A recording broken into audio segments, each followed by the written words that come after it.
The wind howled through the jagged cliffs of Ironback Ridge, the kind of place where the world felt too high, too cold, and too far from anyone who cared. 14-year-old Amina Clark, a quiet, disabled black girl with a brace strapped to her weakened left leg, had never wanted to come here. Hiking was supposed to be a school teamwork activity, a forced bonding trip that already felt like punishment. All she wanted was to finish the year without becoming someone's target, but trouble always seemed to find those who couldn't run fast enough. The bullies followed her like shadows, 3 of them, loud and cruel, boys who believed the world was theirs simply because they walked with confidence. They mocked her limp, mimicked her breathing, tugged her backpack, called her broken girl, thinking disability made her weaker when in reality, it had made her stronger than they could ever understand.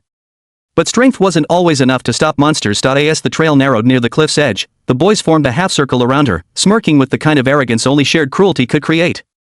The sky darkened with rolling clouds, the wind whipping Amina's braids against her face.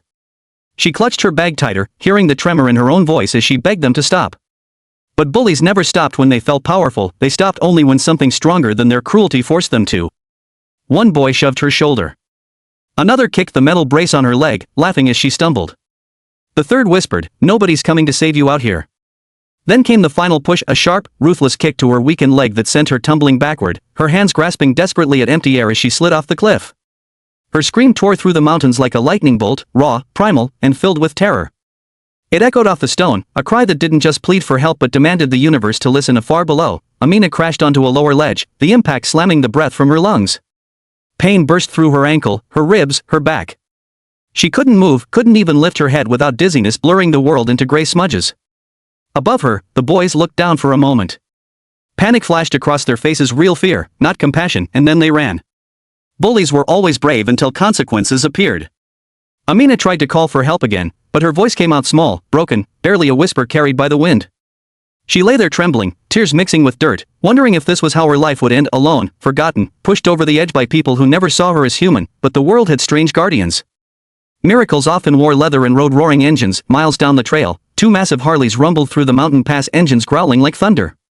The riders were unmistakable, Tank and Rogue, longtime members of the Hells Angels, brothers bound not by blood but by scars, loyalty, and a code that demanded they protect those who couldn't protect themselves. They weren't saints, they'd be the first to admit it, but they had seen enough cruelty in life to know it when they heard it.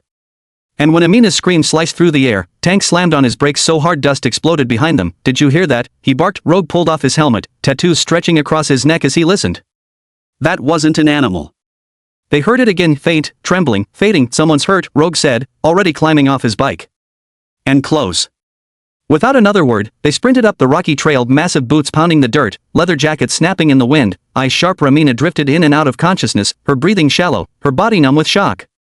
She thought she heard footsteps, distant at first, then closer, heavy, purposeful. She tried to open her eyes but could barely lift her lashes, then she heard a voice. Deep. Rough. Concerned. "Kid, can you hear me?"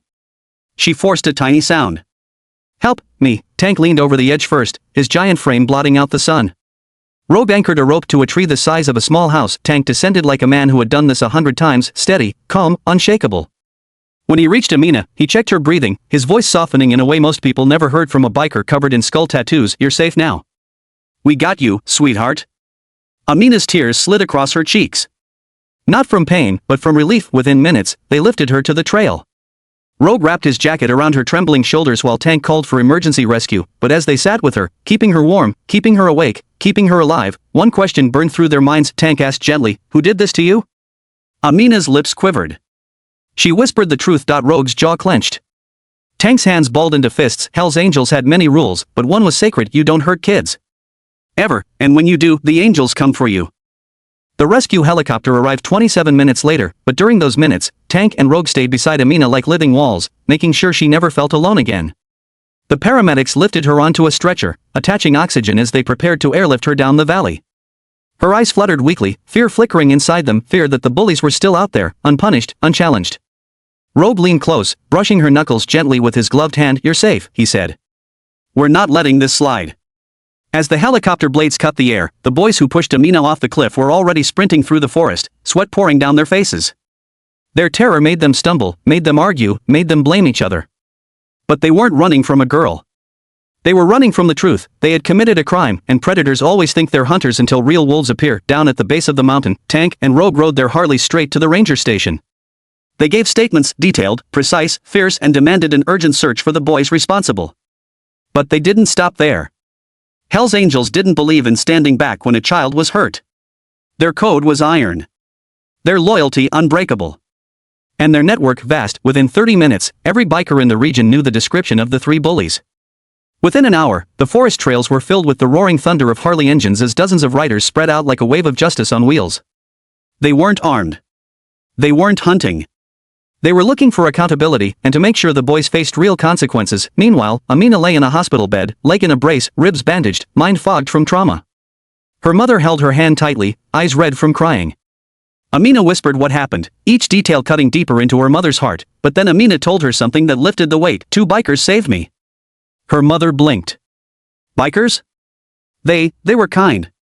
Back on the mountain, it wasn't long before Rogue spotted fresh footprints in the dirt, 3 sets, running, stumbling, desperate. The tracks led downhill toward an abandoned service road. The boys were crouched behind a boulder, whispering frantically, trying to decide whether to go home or try to hide until dark.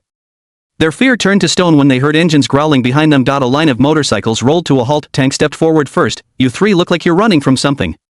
The boys turned pale. Rogue folded his arms, staring each one down. A child almost died today. You're not walking away from that. The boys tried to deny everything at first, but guilt drips through every lie. Eventually one cracked, then the second, then the third, confessing with shaking voices. Tank didn't yell. Rogue didn't threaten. They didn't have to. The power of truth was heavier than fists. They escorted the boys, not with violence, not with intimidation, but with unblinking authority, straight to the Rangers, who took over from there. Soon the police were involved, and the boys faced charges they could no longer outrun. The next morning, Tank and Rogue visited the hospital. Amina sat up in bed, smiling weakly as they entered. You okay, sweetheart? Tank asked. She nodded. Because of you. Rogue gave her a soft smile. No. Because you fought. Because you survived. We just heard you. Amina's eyes filled with grateful tears. For the first time in a long time, she felt seen. Protected. Valued. Tank bent down slightly. Listen, kid. Life's gonna throw cliffs at you. People will push. But you're stronger than any fall. Rogue added, and you're never alone. Remember that. When they left the room, Amina whispered a thank you so soft it barely reached the door. But they heard it. Angels always did, and as the story of what happened spread, the fall, the scream, the rescue, it inspired thousands. Not because of the tragedy, but because of the truth behind it. Heroes don't always wear capes, sometimes they wear leather, and sometimes the smallest voice, the quietest girl, the one everyone underestimated, becomes the voice that shakes mountains. If you enjoyed this powerful story and want more emotional, intense, cinematic storytelling like this, don't forget to like, subscribe, and turn on the notification bell. Your support helps us bring more life-changing stories, more justice, more inspiration, and more unforgettable moments to the channel. Subscribe now, your next favorite story is already on the way.